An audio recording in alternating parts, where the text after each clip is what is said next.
Next type of projects are called rollout projects.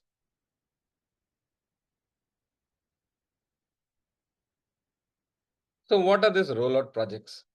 As a company, I keep on growing over a period of time. I'll have a lot of business. My business will keep growing, and as an organization, I love to expand. I don't want to settle in one single place. Today, I started with one manufacturing plant, and I'm doing very good in business. Tomorrow, I might extend my plant. I might be in the same country. I might go for another manufacturing plant. After a period of time, I might move internationally. My brand is famous. I'll start moving international. And in the international market also, I might start with one country. And once in one country, I'm again successful, I might move to other countries. And if once my product is very successful, I might go across the world very fast. In that case, you are as a business, you are expanding, but the business for this business, your skeleton is your ERP system, right? In the back end, your IT services also should expand in the same way. If you just as a business in the front end you grow, there is no point. In the back end, you need the assistance from your IT projects as well.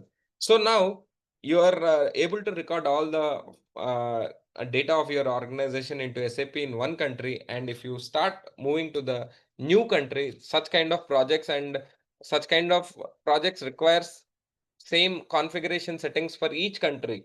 So this kind of projects are called country rollout projects. Here,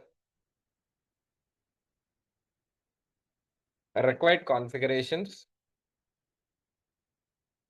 needs to be activated in new countries as part of the SAP setup. One example, if you want me to give you quickly. So for example, taxation. The taxation is different for different countries. For each country where you do business, you have to create the tax code separately. You have to create new ledger books separately. You have to create everything from scratch. So that kind of projects are called country rollout projects. Next one is, I have given you the another example, company code rollout.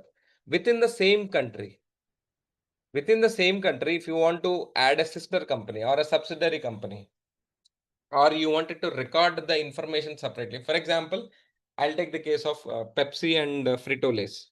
We know these both are Frito-Lays, your chips company is a subsidiary company of Pepsi, right? So when Pepsi wants to keep its beverages separately from this food, so they can start another brand, Frito-Lays, and that also belongs to Pepsi, but you wanted to keep the data separately. You don't want to mix it with beverages. So in that case, what you can do is you can create another company code within the same country.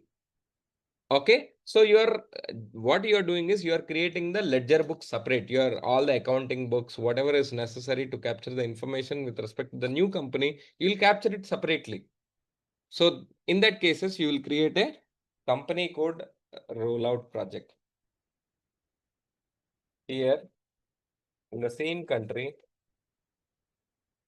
if you are willing to expand as a subsidiary, company, then in that case, you such kind of projects that are taken up in SAP, those are called company code rollout. So country rollout, company code rollout projects. And it's not enough that, okay, today I bought SAP software and tomorrow what is the next work? As my company keeps expanding, I should keep activating the SAP accordingly. Okay. So next type of projects you have is enhancement projects.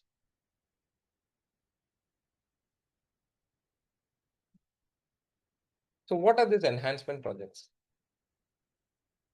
So suppose, for example, as a company, you have finance module, SD module, MM module. These are the basic you activated.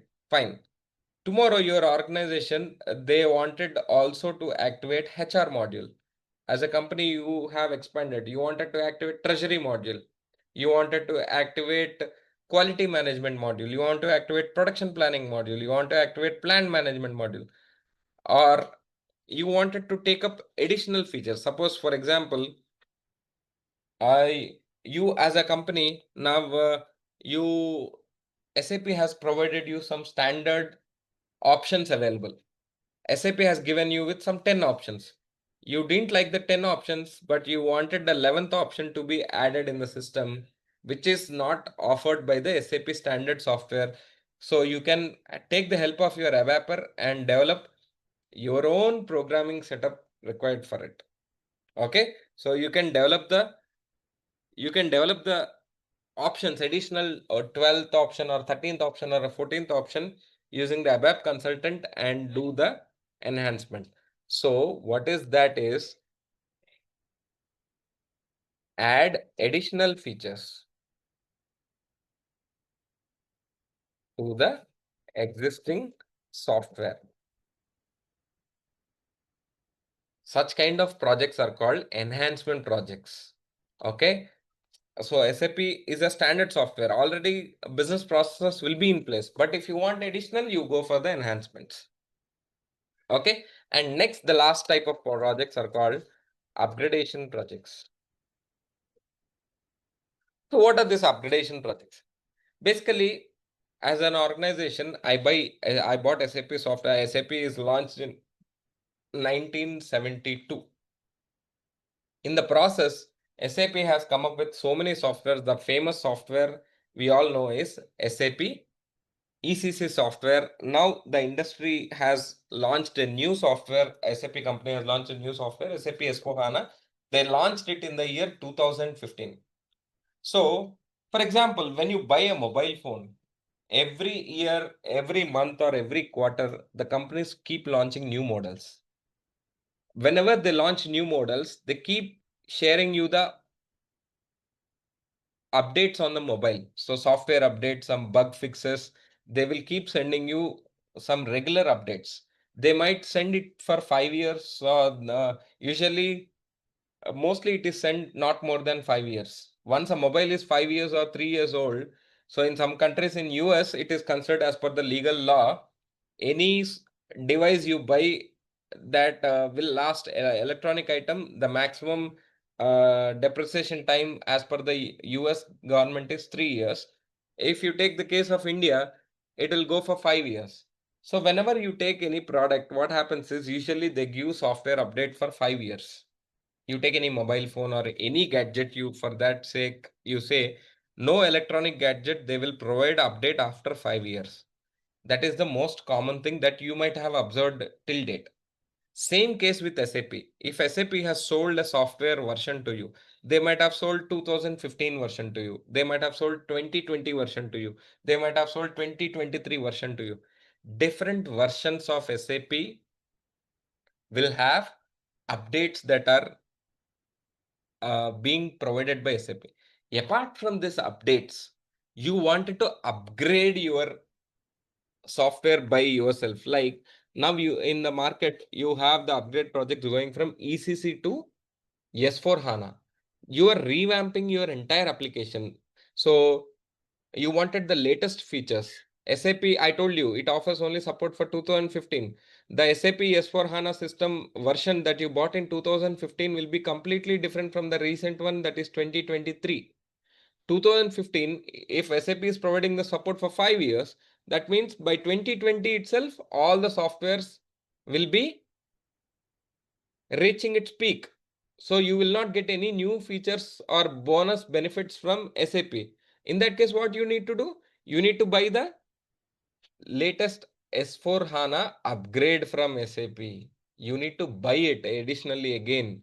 Once you buy it, such kind of projects will have new features. When you have new features and new options in the system, you need to configure them according to your daily requirement. You need to configure according to your business requirement in your organization to be configured to our company's requirements. Such kind of projects are called upgradation projects. Okay, so this is about the 5 types of projects. Upgradation projects, yes. ECC to S/4HANA is a clear migration project, clear upgrade project. Okay, so in the market, you might also hear about the words like Data migration and implementation projects. What are this data migration and implementation projects?